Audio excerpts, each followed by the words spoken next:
Bonjour tout le monde et bienvenue dans Info Ferro, votre émission d'actualité ferroviaire. Commençons directement avec notre première information. La SNCF introduit un mode de paiement échelonné pour les billets de train d'une valeur de 150 € ou plus. Après avoir annoncé cette initiative il y a un an, la société propose désormais cette option via son site web et son application mobile. Cependant, une augmentation de 8% du droit de péage ferroviaire est prévue pour 2024, ce qui pourrait entraîner une hausse du prix des billets.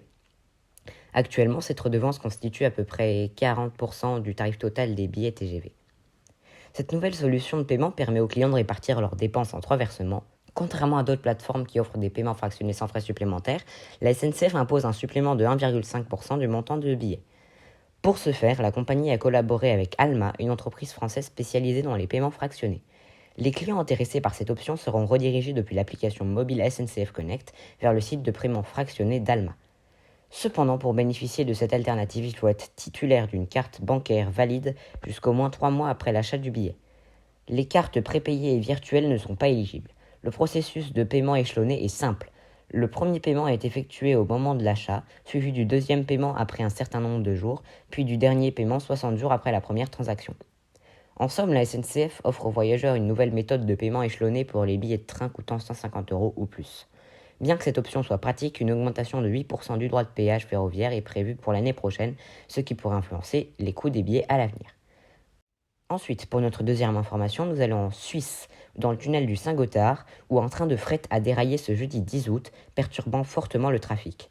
Normalement, il devrait reprendre son rythme normal mercredi, à l'heure où cet épisode sortira normalement. Le déraillement aurait été causé par une roue d'un des wagons qui serait sorti des voies au passage d'un aiguillage, entraînant une bonne partie du convoi avec lui. Ces circonstances ne sont pas sans rappeler celles du déraillement de Brétigny-sur-Orge il y a 10 ans.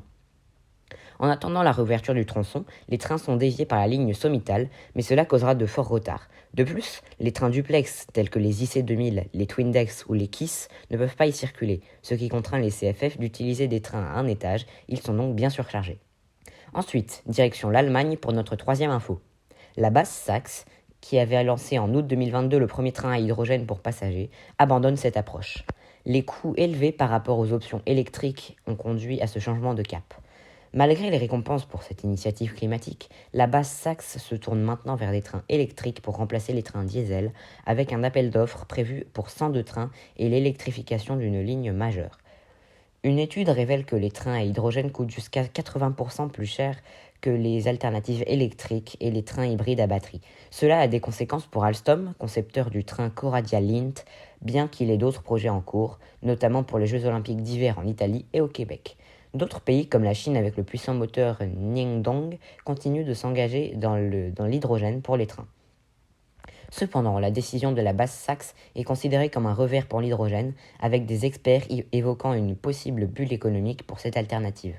Passer de l'hydrogène gris issu du gaz à l'hydrogène vert issu des énergies renouvelables se révèle complexe, nécessitant davantage de capacités éoliennes et solaires. Des initiatives telles que les stations-service d'hydrogène de Shell au Royaume-Uni ont été fermées en raison de ces défis. En résumé, la BASS-Saxe renonce aux trains à hydrogène au profit de trains électriques en raison de coûts élevés. Cette décision impacte l'industrie ferroviaire, notamment pour le groupe Alstom. Les perspectives pour l'hydrogène restent mitigées, avec des défis liés à la production verte. Des projets en Chine et ailleurs continuent malgré tout à explorer cette option pour les transports ferroviaires. Pour notre dernière information, on va chez moi, où TER PACA a racheté des voitures Corail à TER Bourgogne. Attention, je ne vais pas rentrer dans les détails car je n'ai pas pu trouver d'article à ce sujet. Les seules sources sont donc mes propres yeux ainsi qu'un ami ayant donné des infos. En effet, selon lui, TER PACA aurait racheté 4 voitures Corail Bourgogne et une voiture pilote B5. J'étais assez sceptique à ce sujet, mais je me suis rendu à Nice et en effet, j'ai vu sur les voies de garage 3 voitures Corail complètement pelliculées, dont la B5, et une quatrième avec de simples stickers.